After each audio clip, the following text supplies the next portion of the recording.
Yo nunca imaginé que un día miraría a mi hijo con miedo. No el miedo que sientes cuando se sube a una motocicleta o cuando cruza la calle sin mirar. No era ese tipo de miedo instintivo que viene con la maternidad. Este miedo que sentía por él era distinto. Era frío, oscuro, húmedo. Como si algo dentro de mí hubiera muerto en el momento en que lo vi de pie frente a mí, con los ojos llenos de lágrimas, la respiración acelerada y las manos temblando, como si él también tuviera miedo de sí mismo. Esa noche, habíamos terminado de cenar. Yo recogía los platos, él se quedó sentado, callado, como tantas otras noches. Pero había algo diferente en su silencio. Algo cargado. Lo noté por cómo movía las manos sobre la mesa, cómo evitaba mirarme. Quise preguntarle qué le pasaba, pero no me atreví. No entonces. ¿Por qué? ¿Qué madre pregunta eso cuando ya no sabe quién es realmente su hijo? Cuando empiezas a dudar de cada palabra que sale de sus labios, de cada gesto, de cada mirada. No porque sea malo, sino porque está roto. Y tú, como madre, crees que debes haberlo visto venir, que debiste haber estado allí para evitarlo. Él tiene 23 años. Ya no es un niño, pero tampoco un hombre del todo. Es uno de esos espacios grises donde el alma aún busca su forma, donde el corazón late entre el dolor y la esperanza. Creció en un hogar estable, al menos eso pensaba yo.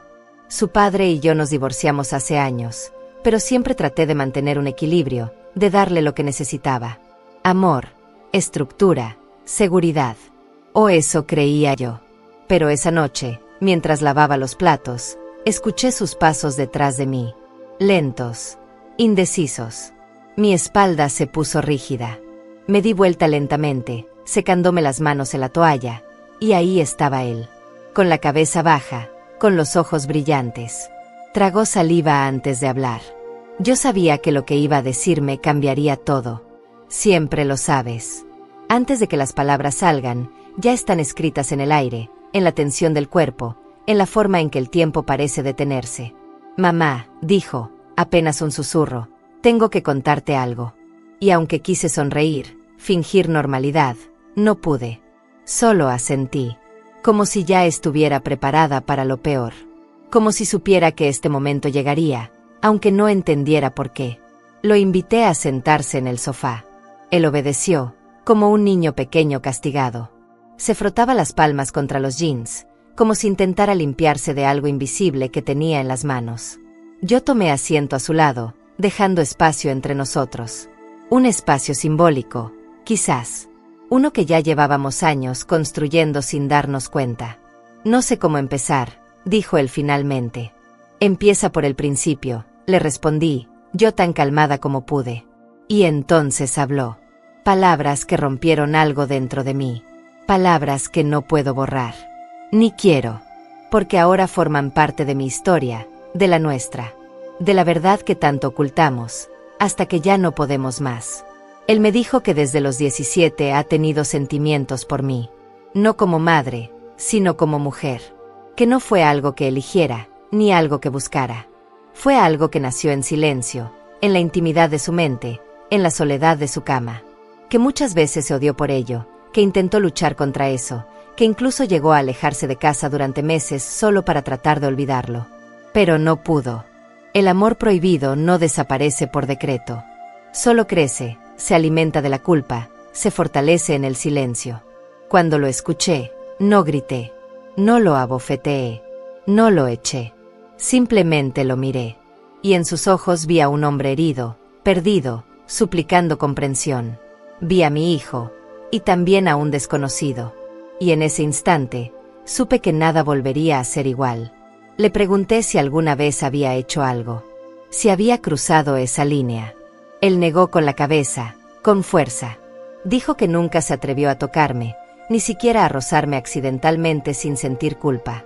Que vivía con ese peso todos los días, que dormía con esa vergüenza. Que quería decírmelo porque no podía seguir guardándolo. Porque ya no podía mentirse a sí mismo. Yo no supe qué responder. No hay palabras para esto. No hay consuelo en un amor así. Solo hay dolor. Confusión. Pregunta tras pregunta sin respuesta. Le dije que necesitaba tiempo. Que no podía juzgarlo, pero tampoco aceptarlo. que no podía dejar de amarlo como madre, pero que también tenía que protegerme de lo que él sentía. Porque no era amor. Era obsesión. Era deseo disfrazado de cariño. Era un límite quebrado, aunque nadie lo haya cruzado físicamente. Esa noche no dormimos ninguno de los dos. Yo lloré en silencio en mi habitación. Él se quedó en el sofá, despierto, arrepentido, probablemente odiándose más por haberme lastimado. A la mañana siguiente, desayunamos sin hablar. Yo no podía mirarlo a los ojos. Él no se atrevía a levantar la vista. Pasaron semanas así, caminando en puntillas por nuestra propia casa, intentando fingir normalidad, cuando todo había cambiado. Intenté buscar ayuda profesional para él, pero él se negó. Dijo que no quería que nadie lo viera como un enfermo, como un monstruo. Le prometí que no era así, que solo quería ayudarlo. Pero él no quiso escuchar. Entonces empecé a ver cambios. En mí. En nosotros. Empecé a sentirme incómoda cuando estaba cerca. Empecé a cerrar la puerta con llave por la noche. A rechazar sus abrazos. A evitar quedarnos solos demasiado tiempo. Y aunque sabía que no era justo para él, tampoco podía fingir que nada había pasado. No podía actuar como si sus sentimientos no existieran. Porque existían. Y pesaban como una montaña. Un día, volviendo del trabajo, lo encontré sentado en la sala con una carta en la mano. La miré y supe que era una carta dirigida a mí. No la había abierto. Me la extendió con manos temblorosas. Me dijo que la escribió después de aquella conversación.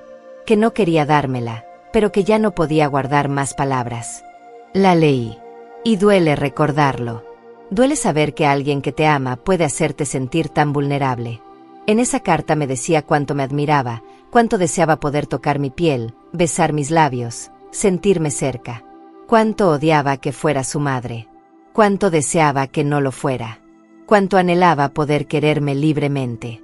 Cuánto sufría por no poder hacerlo. Al terminar de leerla, me quedé en silencio. Él también. No hubo disculpas, ni explicaciones. Solo dos personas atrapadas en un infierno que nadie les había advertido que existía. Decidí que no podíamos seguir viviendo bajo el mismo techo. No por miedo, sino por respeto. Por amor. Por sanación. Necesitábamos distancia. Necesitaba entender que lo que sentía no era saludable, que no era natural. No por falta de amor, sino por exceso de confusión. Por heridas no curadas. Por carencias emocionales que no sabíamos cómo reparar. Él se mudó con un amigo. Nos seguimos viendo, pero con cuidado. Con distancia. Con palabras medidas. Con miradas que no duraban más de un segundo. Y aunque duela admitirlo, extraño su presencia. Extraño la rutina, la cercanía, la complicidad que tuvimos antes de que esto sucediera. Porque éramos felices. Fuimos felices. Hasta que la verdad salió a la luz. No culpo a mi hijo. No del todo. Sé que no eligió sentir esto. Sé que lucha contra sí mismo cada día. Sé que odia lo que siente, pero no puede controlarlo. También sé que me ama, pero no de la forma en que debería. A veces pienso en mi exmarido, su padre. Me pregunto si algo de esto fue culpa nuestra. Si fallamos en enseñarle límites, si sembramos confusión en su corazón. Pero también sé que hay cosas que no se pueden predecir. Cosas que surgen en la oscuridad de la mente, en los rincones más profundos del alma. He consultado con terapeutas, he leído libros, he buscado respuestas. Nadie tiene una solución fácil. Nadie puede decirte cómo amar a un hijo que te desea. Nadie puede explicarte cómo perdonar algo que no entiendes. Pero he aprendido que no estoy sola. Que hay historias como la mía, aunque nadie las cuente. Que el amor prohibido no siempre es elegido. A veces simplemente aparece, como una sombra que no puedes escapar. Sigo siendo su madre. Aunque ya no pueda ser la mujer que él desea. Sigo queriéndolo. Aunque no pueda corresponderle. Sigo rezando por él. Porque algún día encuentre paz. Porque algún día deje de odiarse por sentir lo que siente. Esta historia no tiene un final feliz. No, todavía no. Pero tiene un propósito. Tiene una verdad. Y tal vez, solo tal vez, sirva para que alguien más no se sienta tan solo, para que alguien más se atreva a hablar, para que alguien más entienda que el amor no siempre es blanco o negro. A veces es gris, a veces es doloroso, a veces es prohibido, pero sigue siendo humano. Y aunque nada volverá a ser como antes, sigo aquí, respirando, sobreviviendo, luchando, porque eso es lo que hacen las madres. Incluso cuando el mundo se cae a pedazos, incluso cuando el amor se convierte en sombra, incluso cuando tu propio hijo te rompe el corazón, y también rompe el suyo, porque esta es mi historia, y nunca volveré a ser la misma.